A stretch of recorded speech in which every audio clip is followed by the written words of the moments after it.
All right, let's talk about the elephant in the room. Why in the world did Apple delay the high-end M5 MacBook Pro?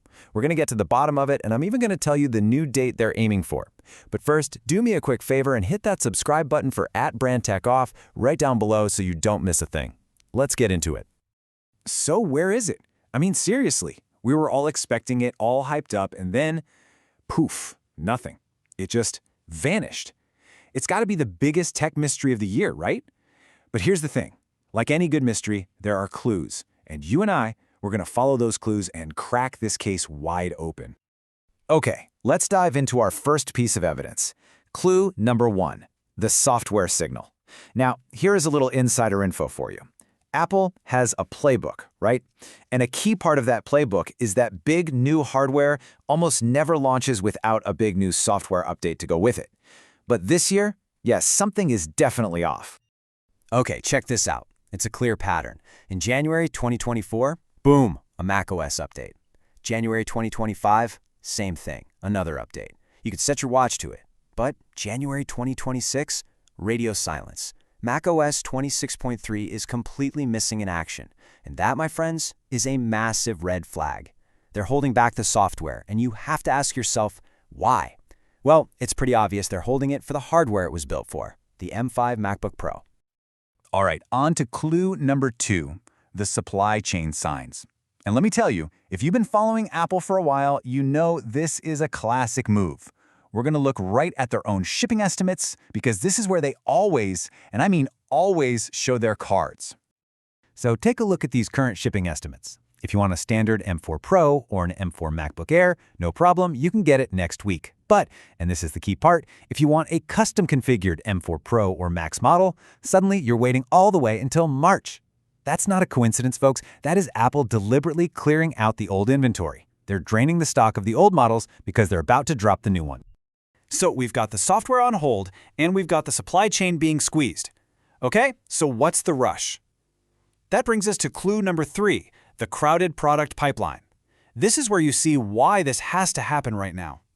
Apple has basically backed themselves into a corner, and the clock is seriously ticking. I mean, just look at their roadmap for 2026. First, they have to launch the high-end M5 MacBook Pro. That's a must. Why? Because we already know from the rumors that the M5 MacBook Air is coming this spring. And right after that, in the summer, we're expecting the M5 desktop Macs. The schedule is absolutely jammed. So where does the M5 Pro fit? There is literally only one slot left, and that slot is right now. And here's why it has to launch first: Apple's profit strategy. It's simple, really. It all comes down to money. Think about it. Apple always releases its most expensive, high-margin Pro models before the more affordable Air models. They want all the early adopters, the people who want the absolute best, to spend top dollar. If they launched the M5 Air first, a whole bunch of people would just buy that and skip the Pro. It would cannibalize their own sales, so the Pro has to come first. End of story. Okay, moving on to our fourth and final clue. And honestly, this is the big one. This is the real kicker, the ticking time bomb that is forcing Apple to make a move right now. And the craziest part is, it's not even about the M5. It's about the M6. You heard me right. Super reliable sources, like Mark Gurman from Bloomberg, who is almost never wrong about this stuff, have already said, and I quote, "A redesigned M6 MacBook Pro is coming at the end of this year." And we're not talking about a minor spec bump here. This is a full-blown, top-to-bottom redesign. And you can imagine that creates a huge, huge problem for the M5. This all comes down to the release gap. I mean, put yourself in a customer's shoes. Imagine you go out and spend $3,000, maybe $4,000 on a brand new M5 MacBook Pro. And then, just a few months later, Apple gets on stage and unveils this gorgeous, totally redesigned M6 model. You would be furious. And rightly so.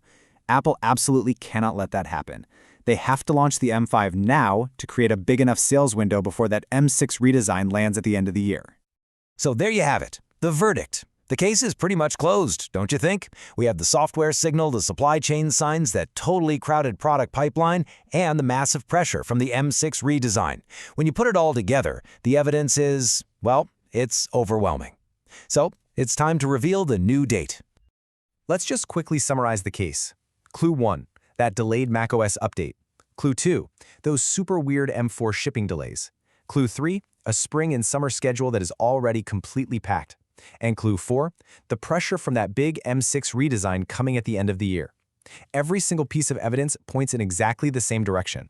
This launch isn't just soon, it's got to be imminent. So what's the date? Based on all this evidence, there's only one logical conclusion.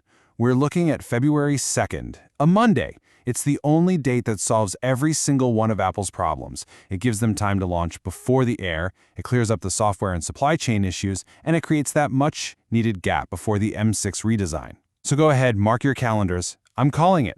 February 2nd is M5 MacBook Pro Day. So, the M5 is almost here. But that brings us to the real question, doesn't it? The one you have to answer. Is the M5 a worthy upgrade, or should you wait for that massive M6 redesign that we know is coming at the end of the year? That's the big debate. Let me know what you think down in the comments. Are you team buy now or team wait for the M6? I'm really curious to see what you guys decide.